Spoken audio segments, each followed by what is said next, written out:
नमस्कार दोस्तों, मैं सीए एम जायसवाल।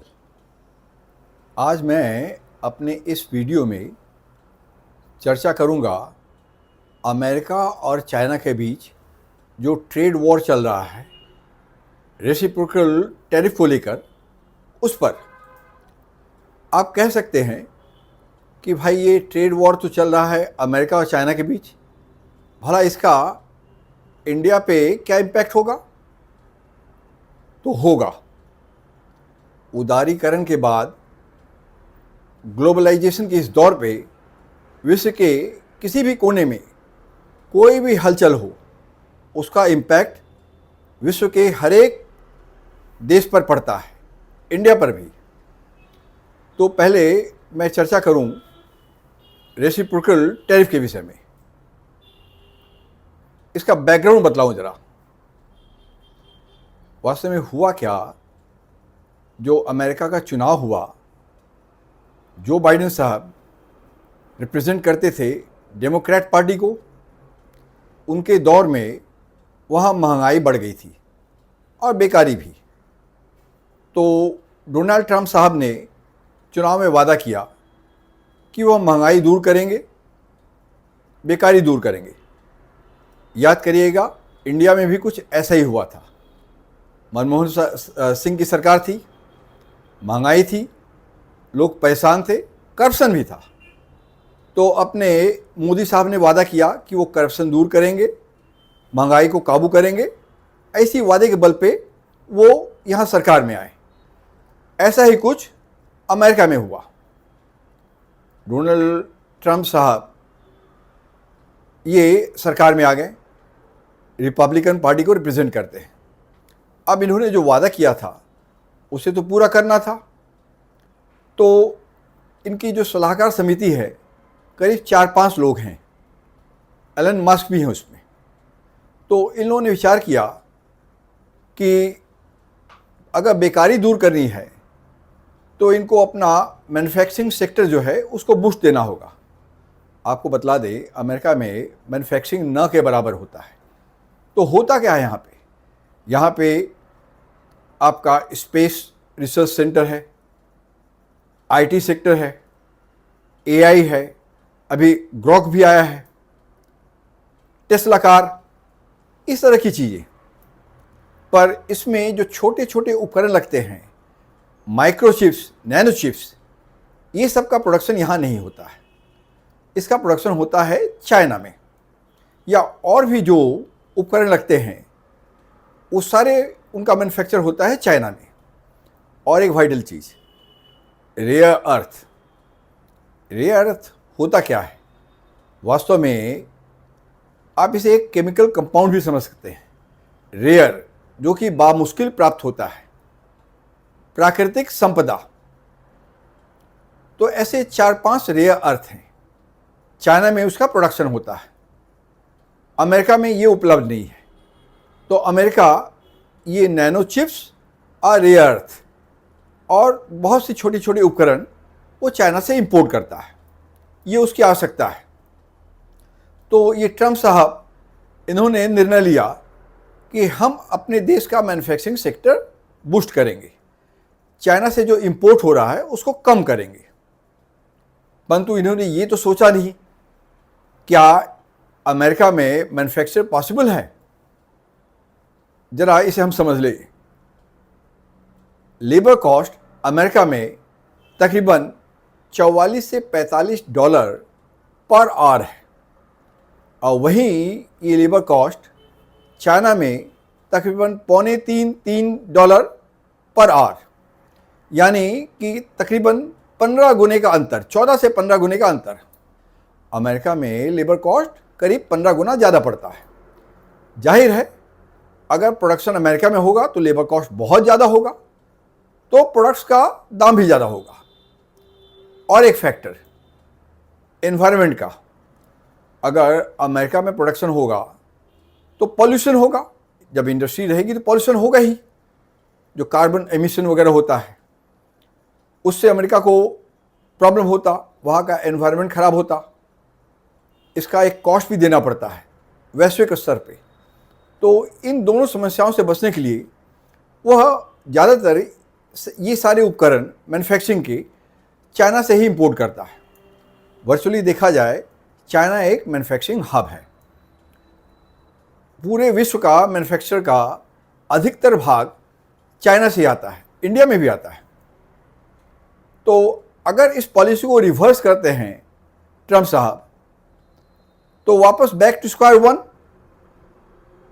प्रोडक्ट्स जो है कॉस्टली पड़ जाएंगी अमेरिका में, पॉल्यूशन का प्रॉब्लम। तो ये प्रैक्टिकली संभव नहीं है। एक व्यवस्था बन गई थी, उस व्यवस्था के तहत चाइना ही इन सब का प्रोडक्शन करता था, नैनो चिप्स वगैरह का अमेरिका इंपोर्ट करता था और उसको अपने Tesla car, space shuttles, IT sector आदि उपकरण में उसका उपयोग करता था। एक सुचारू व्यवस्था। अब अमेरिका में ट्रम्प साहब को लगा कि अगर उनको महंगाई काबू में करना है तो मैन्युफैक्चरिंग सेक्टर को बूस्ट करना होगा, और उसके लिए उन्होंने ये नीति अप्लाई कि भाई चाइना से अब हम इंपोर्ट नहीं करेंगे। चाइना से जो गुड्स आता है उस पर जो टैरिफ लगता है उसको हम बढ़ा देते हैं। शायद 34%, चाइना 34% टैरिफ लगाता है अमेरिका से गुड्स जो इंपोर्ट होता है चाइना में। अमेरिका से जो चाइना में गुड्स आता था उस पर शायद 20% का टैरिफ था। तो ट्रम्प साहब उसको बढ़ा के वो भी उसको 34% कर देते। नहीं, चाइना 64% का टैरिफ लगाता था और अमेरिका में टैरिफ था 20% चाइनीज इंपोर्ट्स पे। अमेरिका उसको बढ़ा के 34% कर देता है। चाइना भी क्या करता है, रिटेलिएशन में टैरिफ को बढ़ा देता है। अब अमेरिका वापस उस टैरिफ को बढ़ा के तकरीबन 54% कर देता है। चाइना फिर फर्दर बूस्ट करता है, अमेरिका उसको फिर बढ़ाता है, बढ़ा के उसको 84% कर देता है। ये है ट्रेड वॉर। चाइना भी उसको बढ़ा के 84% कर देता है, अमेरिका फिर उसको 104% कर देता है, चाइना भी 104% कर देता है, अमेरिका फिर 125% कर देता है, चाइना भी वापस उसको 125% पे ला देता है। यानी कि अगर तुम 125% लगाओगे तो हम भी 125% लगाएंगे। Trade war. बाध्य होके डोनाल्ड ट्रम्प साहब लास्ट में उसको 145% तक कर देते हैं। साथ में उन्होंने ये भी किया कि बाकी देशों पे जो रेसिप्रोकल टैरिफ उन्होंने बढ़ाया था उसको अभी 90 दिनों के लिए उन्होंने सस्पेंड कर दिया। उसको कहते हैं पॉज, उन्हें पॉज लगा दिया।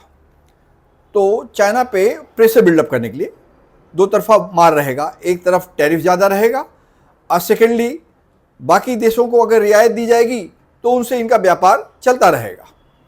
तो ये मोटा मोटी यही चीज़ है। परंतु बेसिक मुद्दा जो अपने ट्रम्प साहब भूल गए कि चाइना से इंपोर्ट करना इनकी बाध्यता है। उनकी क्या, इंडिया की भी बाध्यता है। कॉस्ट वहाँ बहुत कम पड़ता है।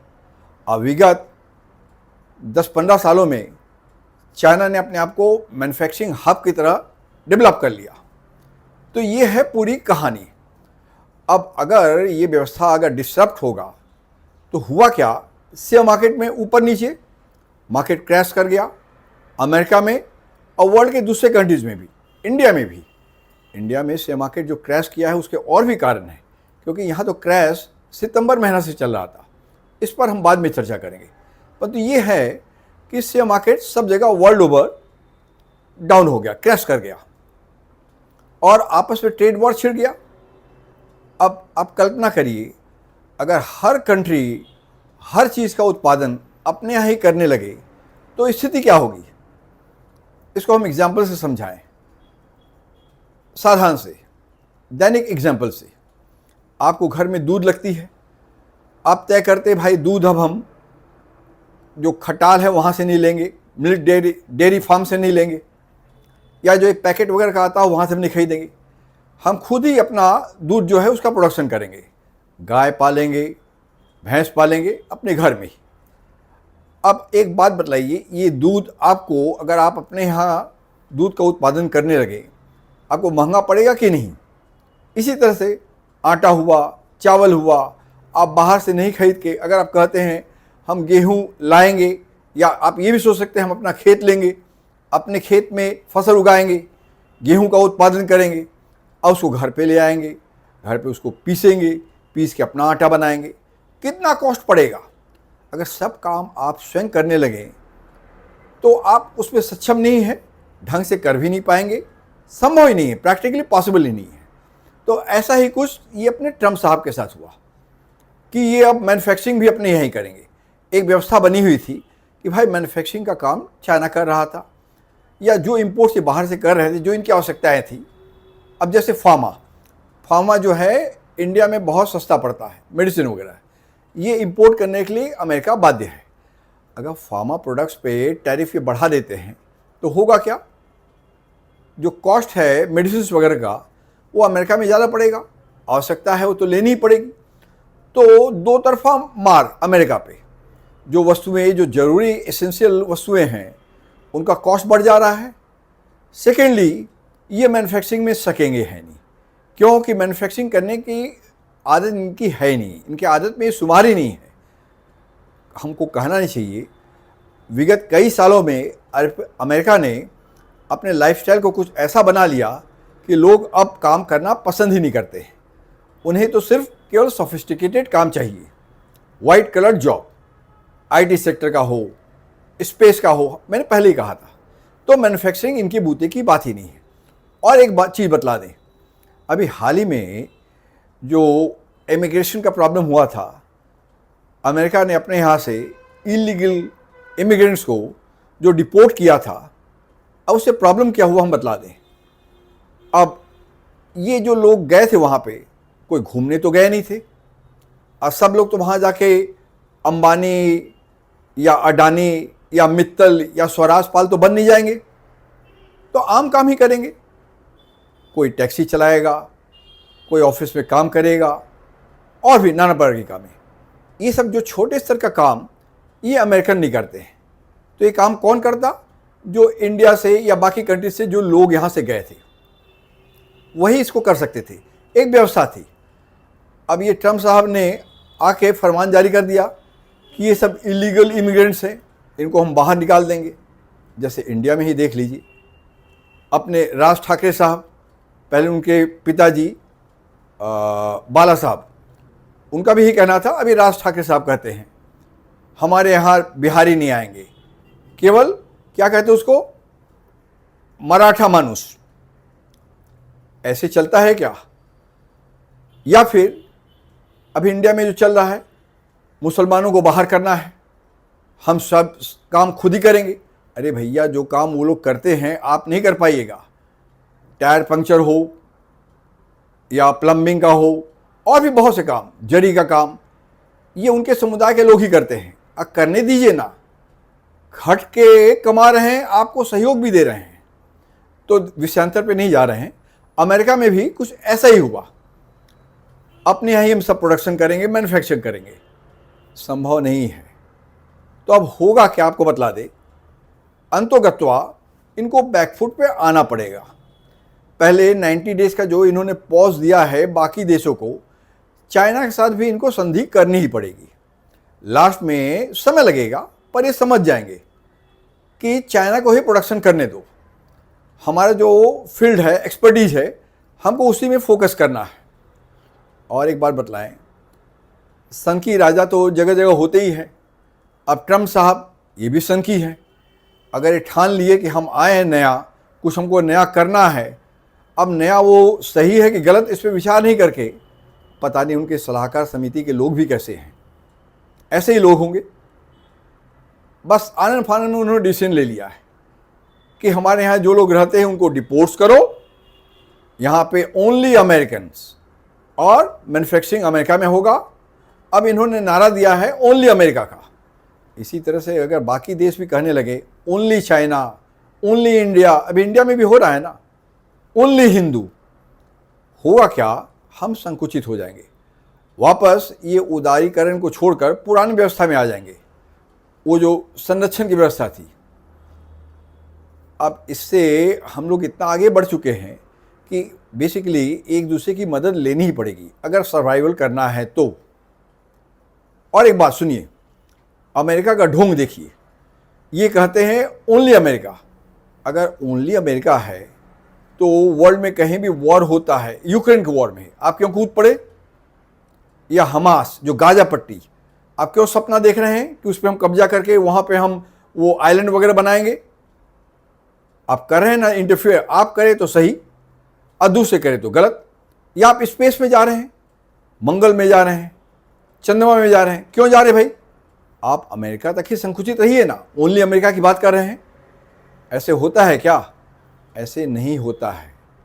आपको याद करना पड़ेगा विवेकानंद की विश्व बंधुत्व की भावना जो थी, जो उन्होंने उपदेश दिया था, उसके पीछे मूल मंत्र यही था कि हर व्यक्ति परस्पर एक दूसरे के ऊपर डिपेंडेंट है, एक दूसरे की आवश्यकता पड़ती ही है, उसके बगैर काम नहीं चल सकता है। केवल आप अपने विषय में सोचिएगा तो एक ढोंगी कहा जाएगा, पहले तो आप कर नहीं पाइएगा। अमेरिका के रास्ते पे देखें तो खुद तो इंटरफेयर करते हैं हर देश के मामलात में, परंतु उनके मामलात में कोई इंटरफेयर ना करे, तो ये कभी नहीं चलेगा। अभी देखिए यूरोपियन यूनियन के कंट्री सब आपस में मिल गए, चाइना का भी उनसे गठजोड़ होने जा रहा है, तो अमेरिका कहाँ पे रहेगा? अलग थलग पड़ जाएगा। ये बात हर व्यक्ति को सोचना पड़ेगा, हर तानाशाह को, हर स्वार्थी व्यक्ति को। केवल अपने विषय में या अपने देश के विषय में या अपने कौम के विषय में या अपने हिंदुओं के विषय में ही सोचने से कुछ नहीं होगा। आपको सबको साथ में लेके चलना पड़ेगा। विवेकानंद का सिद्धांत है पूरा विश्व अपना परिवार है, विश्व के हरेक लोग अपने भाई बंधु हैं, विश्व बंधुत्व की भावना। इसी भावना को मद्देनजर रख के ही हम आगे बढ़ सकते हैं, अपना सोचने से नहीं। धन्यवाद, नमस्कार।